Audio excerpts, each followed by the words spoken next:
Rents are going up all over the United States. And today, a CNBC article goes over the 5 most expensive metro areas. We're going to go over that article and several different articles in today's Real Estate Daily. Hello, everyone. My name is Troy, and every day, Monday through Saturday, we go over the latest in real estate, mortgage, and the housing market. Before we start, I want to ask everyone, hit that subscribe button. We've been growing every single day. We've started this channel the last couple of months ago, and it keeps going on and on and on. We also have Instagram and Facebook and TikTok channels, which are growing. If you want to know tips about how to buy a house or what to look for in a house or some of the crazy things that we see out there on homes, check out below our links to Instagram, Facebook, and TikTok. We are on there, and we post every single day. Well, let's jump right into it. CNBC, it says rent prices are soaring in these 5 U.S. metro areas. Here's what to know before moving to a cheaper area. So let's go down here.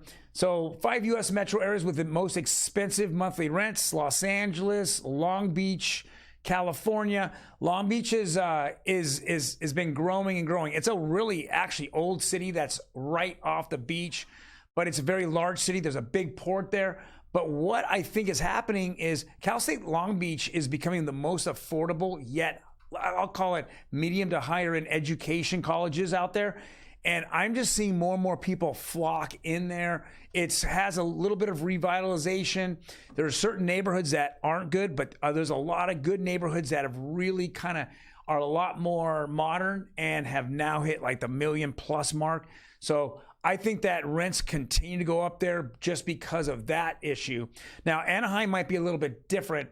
Anaheim itself, I think, is just a very popular area in the middle of Orange County, and I think that's why it's exploding. So let's go over the rest real quick. You have number 2 is San Diego, Carlsbad. Number 3 is Connecticut, Stamford, Connecticut, Norwalk.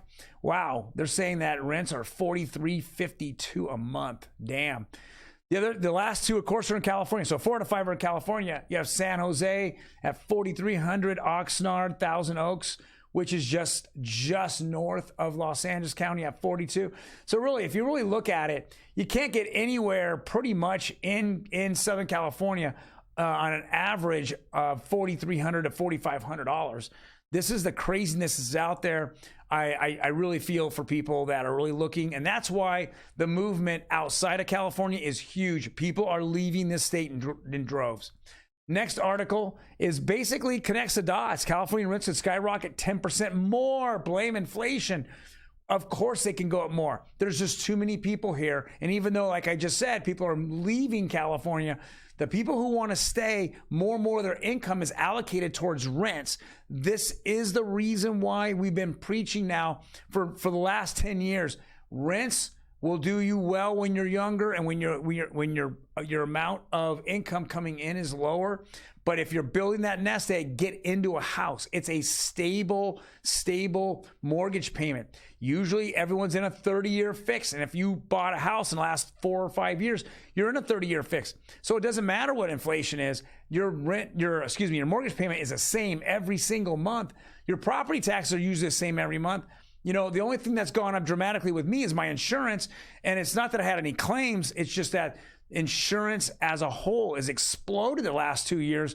It's kind of ridiculous. You know, I think that there's less regulation in home insurance that's happening right now. So these are the reasons why I'm actually not happy with the insurances going up, because that's not inflationary. Next article, housing market update, uptick in searches and tours highlights buyers' mortgage rate sensitivity. Well, like I've been telling you guys last couple of weeks, I've seen the amount of people showing up at open houses or even at houses which I show property at. I've seen quite a lot more. And now as I put in offers, there's multiple offers on all the properties I put offers on. You know, I'm just seeing it out there. I'm seeing people come back. And I think it's because the stability of the interest rates. I know that me and my producer, Emmy, had said to me that this is the first time she had seen 4 consecutive days, 4 consecutive work days of down mortgage rate action, and we've continued to see it. I'm going to go over here in a minute as well. But yeah, this is the 4th consecutive day. I think the sentiment out there is becoming a lot less looser. People are saying, two things that are happening to me. One is they're getting used to inflation, and none of us should get used to inflation, because once we get used to it, then everyone's going to be, thinking $4 is the ground now for gas, right? For gasoline. Now here in California, $4 would be a dream. I haven't seen hardly anything under $6. So, but I want you to understand that the uptick here is that people are just becoming more, they're getting their hands and reaching around what inflation is, and now they're able to budget better and know what's coming, and they're hoping that it's temporary, or it's quote unquote, it's transitory. Yeah. We're hoping it, but it's not. We have to get better, elected officials in office and to really help us out as Americans out here to lower our costs. Next article, housing inventory is creeping back. Here's what you got to know.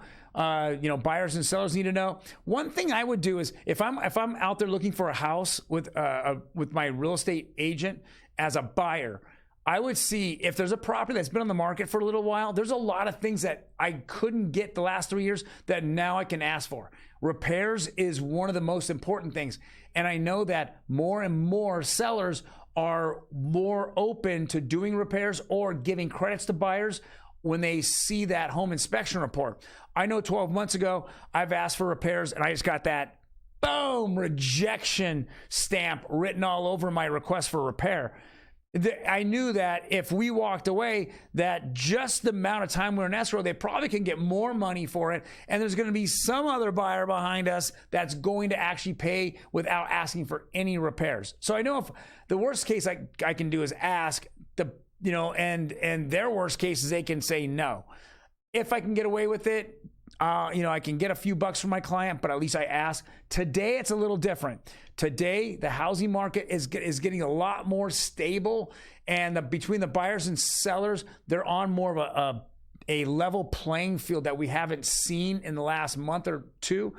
But if that's a fact, take advantage of that and see if you guys are in escrow and there are repairs, jump on and ask the seller to do the repairs or give you some type of monetary compensation.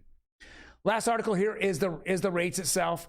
It's a sea of red, and red is good. So we saw a 30-year conforming, which is conventional loan, go down 4 basis points. 15-year went down 5. Again, second big day on 30-year jumbos, man. This was approaching 5.3 last week, and now it's 4.91. This has gone down almost 0.5%. Those are big falls. And again, FHA down another 4 basis points, down to 5.23. We should be seeing this, unless there's some major issues out there, we should be seeing this, constantly for the next couple of weeks before anything else happens, any of the other data that comes out. And if we do see that the inflation or the CPI goes down, even slightly goes down, we might actually see interest rates drop maybe 0.5%. But if we see inflation kind of tote that line, or even bump up past 9.1, I have a feeling, especially if the Fed comes out and says, hey, we need to get on top of this, that we're going to see the market get really hammered, and we might see another point where people aren't buying homes. The sellers are scared and they're going to scurry to the sidelines. Well, guys, thank you very much for joining me. Thank you. If you like what you heard, hit that like button. Otherwise, if you have any comments, leave them below.